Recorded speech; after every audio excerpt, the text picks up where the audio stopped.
1972, I think, was when Pastor Wayne came to the Lord. I was doing exactly what I'm doing now in Eugene, Oregon. I remember him playing some music and looking at this sharp young guy, and everybody's going, whoa, you know what's going to happen. And then the denomination asked me to come and start Foursquare churches in Hawaii. So my wife and I came in '81 and started essentially the first Foursquare church in the island.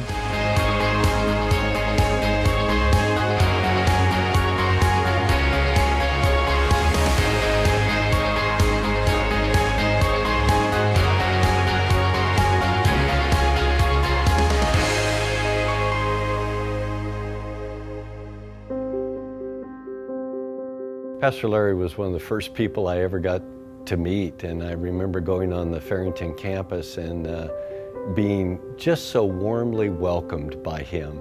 If there's one thing I think people know about Pastor Larry, it's the fact that he's a great big teddy bear. He's like everybody's grandpa. I remember the first time I started to talk to him, he would come really close to your face, and he would ask me like this most serious question in the world. And I always appreciated that because no one would ask those questions. So when I need someone to talk to, or someone to look me in the eyes, when I feel like I want to or need to be loved, affirmed, Pastor Larry's my brother, pastor, mentor. He's just a channel of God's love. So you always have the opportunity of getting a big old Pastor Larry bear hug, and that's just one of the many ways that he is a channel of God's love. You can just feel the presence, you know, because he's just has that much wisdom and just so much respect, and just walks in the Spirit. Pastor Larry is sort of like what Paul says to the people of the Philippian church. He said, I thank my God upon every remembrance of you. And every time I think of Larry, he's like an environment, an environment of love. You know, when I go into his office or when I talk with him, you just feel enveloped by God's love. It's almost as if the presence of Jesus, the literal presence of Jesus, is right with you. When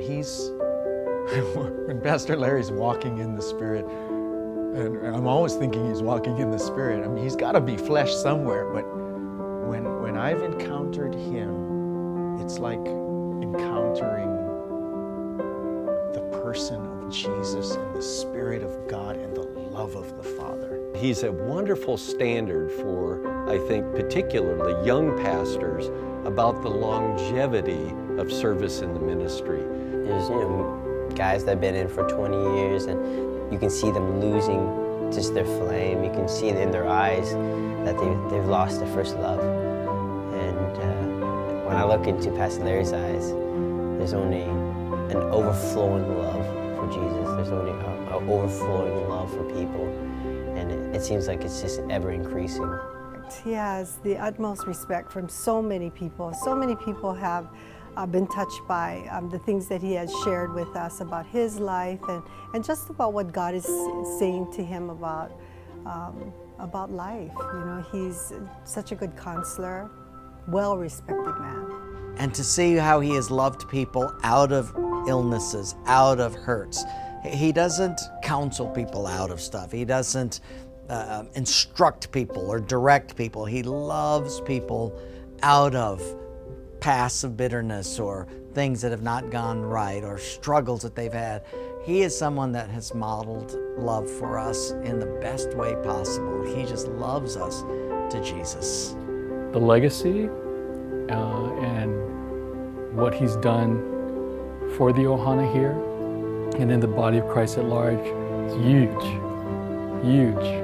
Again, being a channel of love, loving God full on, and then loving others amazingly, and then encouraging us to do the same as Christ encouraged him. That's huge. And that's what he leaves us. God bless you, my friend. Aloha. Ahuiho. We love you like Chokain. Thank you.